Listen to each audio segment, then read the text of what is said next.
Good evening and welcome to Tucker Carlson Tonight. When permanent Washington pushes for war with Russia, who benefits? We don't ask that question enough. The United States certainly doesn't benefit. That's obvious to anyone who thinks about it for a second. It's so glaringly obvious, in fact, that the people pushing this war immediately denounce you as a traitor if you point that out. They're betraying our country's interests, but somehow you're the one who's disloyal. Ukraine's borders are sacred, our borders are racist. Shut up, Putin stooge. But wait a second, why is it disloyal to side with Russia, but loyal to side with Ukraine? They're both foreign countries that don't care anything about the United States. Kind of strange. It's all an absurd performance, but it's all they've got in the end. The fact is, Ukraine is strategically irrelevant to the United States. No rational person could defend a war with Russia over Ukraine. Nobody thinks a war like that would make America safer or stronger or more prosperous. Have you taken a look at our economy recently? Dangerous levels of inflation, a workforce in disarray, wildly chaotic swings in financial markets, in case you haven't noticed. Will joining a conflict in Eastern Europe fix any of that? Come on. Of course not. It'll make it worse. If the neocons aren't restrained, and soon, Americans are going to be a lot poorer. So why are they doing this? That's a complex question.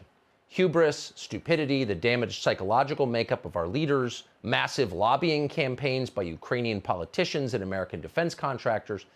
All of those factors play a role in this. No tragedy has a single cause. But what's not at all complicated is who benefits from our conflict with Russia. China benefits, period. The Chinese government is the only certain winner here. We can give you many examples to illustrate this, but consider the latest economic sanctions the White House has proposed against Russia. The Biden administration may use something called the Foreign Direct Product Rule to cut off Russia's supply of semiconductors made with American technology. This would, in the hopeful assessment of the Washington Post, quote, potentially deprive Russian citizens of some smartphones, tablets, and video game consoles. So depriving Russian citizens is good, we're told, because Russian citizens are bad. Okay. But what are the long-term effects on us? Russians are still going to have smartphones. They'll just get their components somewhere else, meaning from China. The Chinese have already pledged to help, and they have every incentive to make good on that promise. In other words, the Biden administration will have succeeded in continuing to drive our two main global rivals closer to a permanent alliance with one another. How does that help America? Well, it doesn't. Over time, it's dangerous, and not just militarily. The only reason the U.S. government can enforce international sanctions is because the U.S. dollar is the world's reserve currency. Russia and China don't like this, obviously. So let's say they convinced other global powers that the U.S. government was abusing its monopoly on monetary control. If they do it to us, they might do it to you, they would say. And then other countries decided to drop the U.S. dollar in favor of a new currency. Where would that leave us? Well, suddenly the United States would no longer be able to run an economy based on debt. We would be impoverished immediately overnight. Has no one in Washington thought of this? Apparently not. Imposing tough new sanctions every few months feeds their moral vanity. It makes them feel like good people. What fools they are. Both parties, by the way, participate in this. Preening about sanctions on television is a lot easier than improving the lives of people in your own country. So that's what they do. Here's Republican Senator Joni Ernst of Iowa telling you that protecting Ukraine's sacred borders is much more important than, say, saving Americans in Des Moines from overdosing on drugs. Watch. So we do need to go ahead and impose sanctions on Russia now. We need to show them that we mean business and we will be there for Ukraine should they invade. Certainly, we need to make sure that any defensive aid is in the hands of the Ukrainians, as well as much lethal aid as we can provide at this time. Those are our leaders, totally ignorant, just reading the script.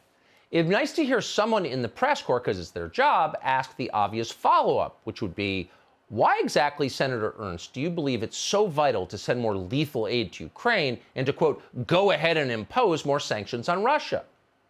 Why? How would she answer that question? We'll never know how she'd answer because no one in the media would ever ask her. Reporters are the most bovine of the herd animals. If the other kids say it's a good idea, they assume that it is. Journalists feel that way about everything, but especially about armed conflict. The longest war in American history just ended this fall when we left Afghanistan. The new consensus in Washington is we need another war, now. And that view is especially prevalent in TV news. Watch this teleprompter jockey try to push our Russia-hating Secretary of State into hating Russia even more. We are proceeding on both paths at the same time. We'll be ready either way. The choice is Vladimir Putin's. But what are you negotiating?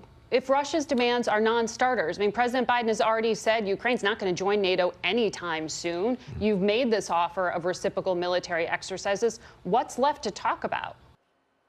What's left to talk about? Too much diplomacy, Mr. Secretary, not enough killing. That's her position, apparently. Max Boot of the Washington Post fervently agrees with this. At this point, every project in Max Boot's life has collapsed into disaster, from his personal affairs to the war in Iraq, which he promoted endlessly. Having come to middle age, Max Boot is unequivocally a failure. But he's looking for one last war to redeem it all. He's thinking conflict with nuclear-armed Russia could be that war. Watch. We should be arming the Ukrainians like crazy.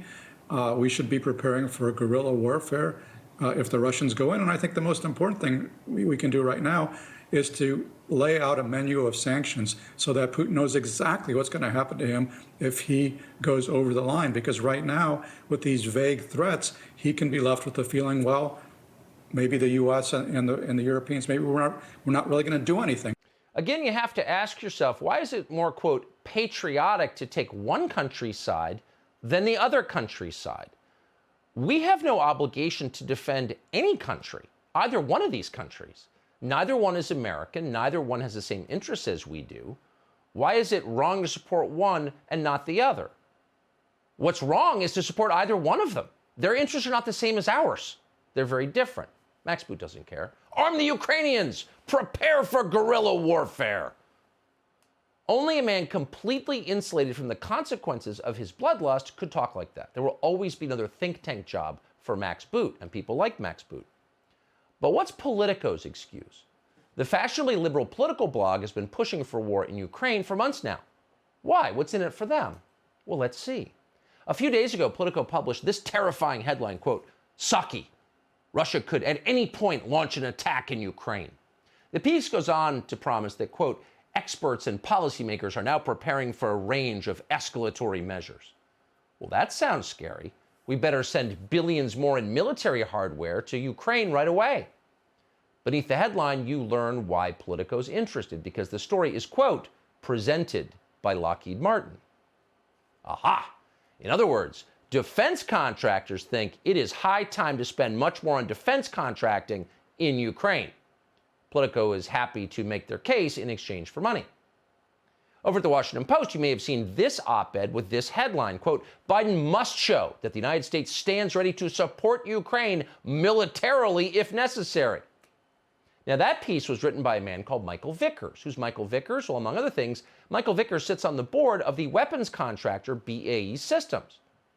Now, that would seem relevant because war with Russia would be, potentially in any case, highly profitable for BAE Systems. But somehow, the Washington Post didn't bother to tell readers about this. It remained undisclosed. So how does this look from across the world?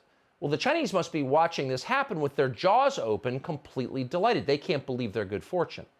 They watch as the entire political leadership class of the United States runs at full speed in the wrong direction, away from Asia, which is so clearly the future, and toward the murky past on the fringes of Eastern Europe. Ukraine! Russia!